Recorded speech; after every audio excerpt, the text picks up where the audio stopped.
Mga ka-sports, grabe, mainit na naman ang issue sa Gilas Pilipinas ngayong SEA Games at mas lalong umiinit pa dalawang malaking kontrobersiya.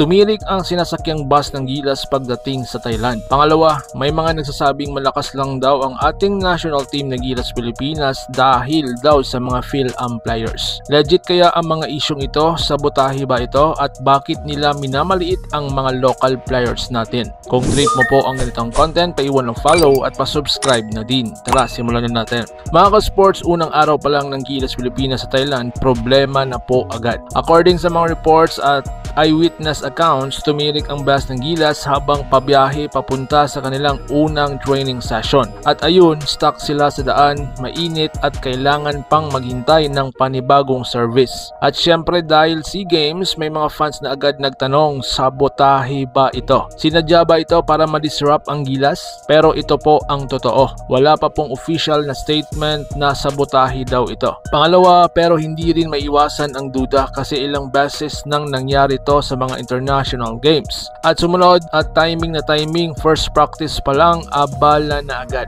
Ang epekto, na-delay ang kanilang ensayo, naapektuhan ang kondisyon ng players at higit sa lahat, psychological